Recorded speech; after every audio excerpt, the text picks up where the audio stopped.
Okay, Mama D did a video yesterday. She's also known as 1111 True Crime. And she was talking about Ethan's golf clubs and that they haven't been returned yet.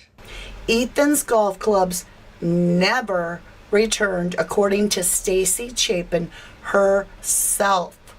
Heard it, saw it. She was wondering why they were kept as evidence. Well, that was back in January of 2023 that Stacy Chapin said that they were keeping both vehicles and the golf clubs.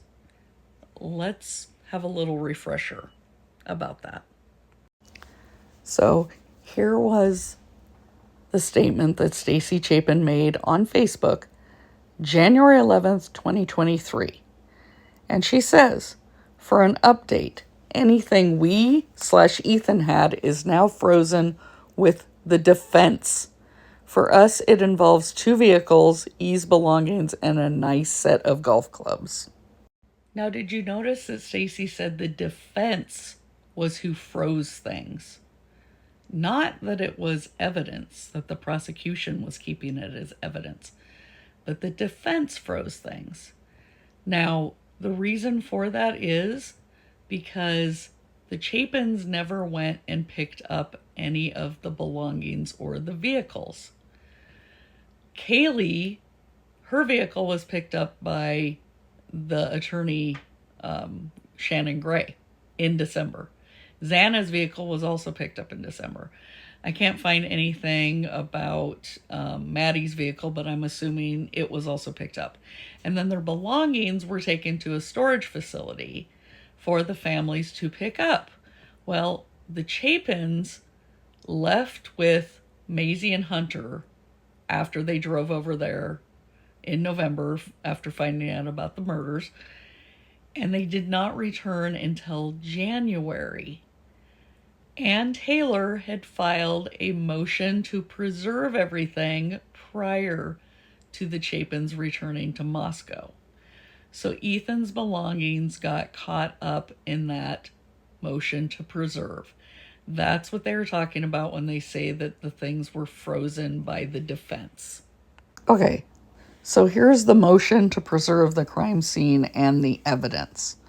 And it talks about the home and outbuildings, vehicles, and curtilage. And it says, preserve all evidence in its custody or under its control or in control of their agents. And here's where Megan Marshall, the magistrate at the time, signed off on that.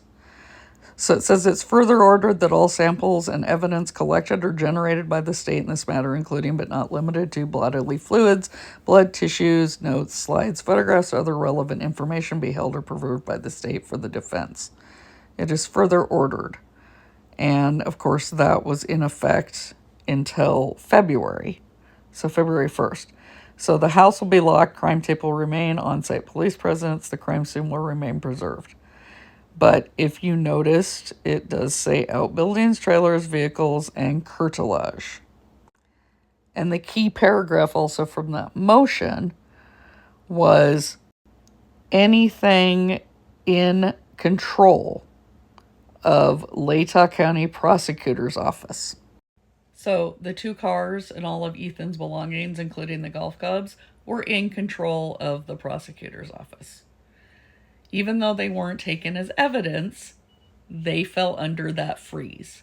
And that's why the Chapins couldn't collect any of their things when they dropped the kids back off for spring semester in January. They had to wait until that preservation order was lifted in February. And we know that they have the vehicles back because they have posted pictures with the red Jeep.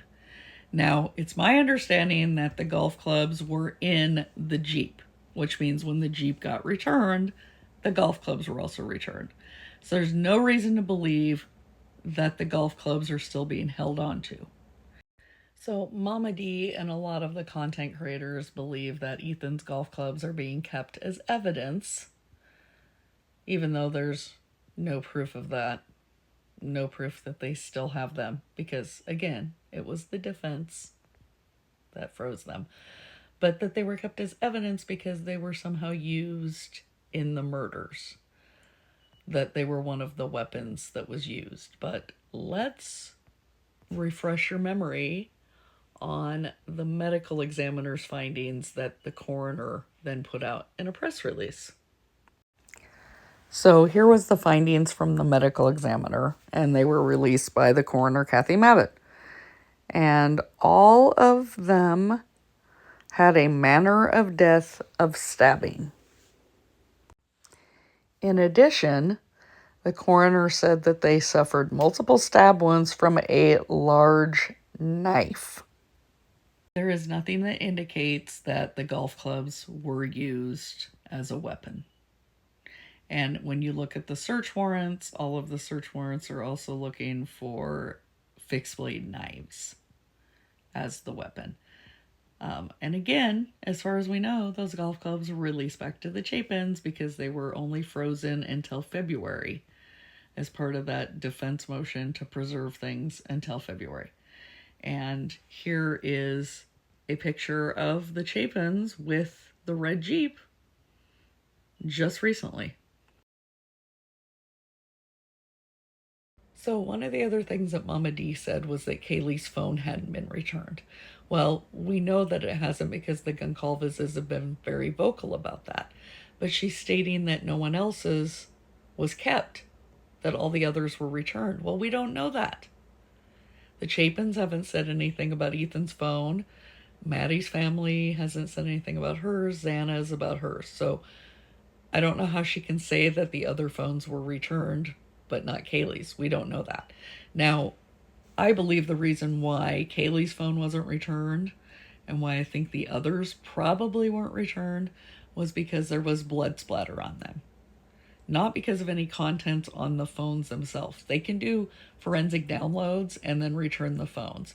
So if they're keeping the phones, it's because there was biologicals on there. There was forensics. It's also possible there was bloody fingerprints on the phones that would have shown whether they tried to reach for their phones to call 911 or whether the perpetrator grabbed their phones and maybe put them out of their reach. So those would be reasons why the phones would be kept as evidence until trial. So I don't think anyone can definitively say that Kaylee's is the only phone being kept. Now, Mama D also questioned what this flag was in a photo from the Alpha Gamma Rho fraternity. And a lot of the people in her comments were saying that they thought it was a Masonic Lodge flag, but it's not. Let's take a look. What is that? Why is it so high above everybody? Okay, that is the official coat of arms of Alpha Gamma Rho. That photo was taken during Halloween, which is the week-long celebration of Halloween where everybody dresses up every night. The fraternities and sororities especially get into it. And so that was taken at the Alpha Gamma Rho fraternity house, and that was a flag with their coat of arms. That's it. It's nothing more. It's not Masonic. There was a lot of people in Mama D's comments claiming that it was Masonic and it must have been at the Masonic Lodge, but it wasn't. And then also somebody pointed out in that picture that the guy with the hockey jersey had a golf club. And of course, as you know, people overreact. And there were people in the comments saying that that was Ethan's golf club. Well, I seriously doubt it was Ethan's golf club, especially because it was at the AGR fraternity. But that person was dressed up like Happy Gilmore. Had nothing to do with the murders, had nothing to do with the golf club. So you can see how people just get ridiculous and let their imaginations run away instead of keeping in check with common sense. And Mama D made a comment that I kind of take exception with.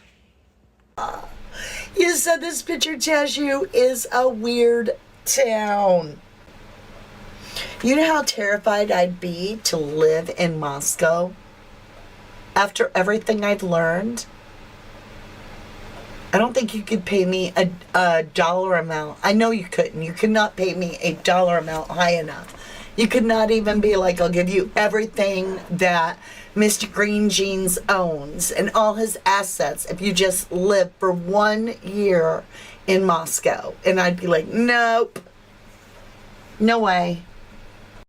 As somebody that's grown up in Eastern Washington and the Palouse, went to school at WSU, knows Moscow and Pullman very well, has relatives in Moscow, has relatives in Pullman, has family that works at University of Idaho, friends that work at WSU, went to family reunions in Potlatch and Moscow and Colfax and Lewiston Clarkston, etc., etc.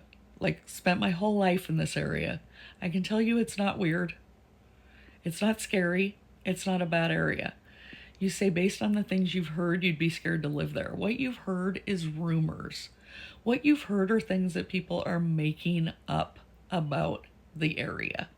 Okay? I challenge you to come visit. I will show you around. I will show you around Moscow. I will show you around Pullman.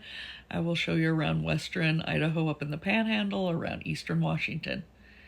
It is one of the safest places in the country. Moscow, Pullman, for college towns, are very safe. That picture is not weird. Those are college students dressed up for Halloween. That's normal. High school kids dress up for Halloween even. What's sad about this case is that it's had people that don't live in the area thinking that Moscow and Pullman are some horrible, creepy places. The murders were an anomaly. Those could happen anywhere and are an anomaly. That would be like saying because Ted Bundy killed the 4 co-eds, or killed 2 and attacked 4 co-eds at Tallahassee, that's a horrible town. Or that because Richard Speck killed nursing students in Chicago, that's a horrible town. You cannot judge a community based on somebody murdering people. So it really does irritate me when people go off rumors and assume that a whole town is somehow bad and that you couldn't pay me enough to live there because of the things I've heard. Well, come see it for yourself instead of passing judgment on all the good people in Moscow.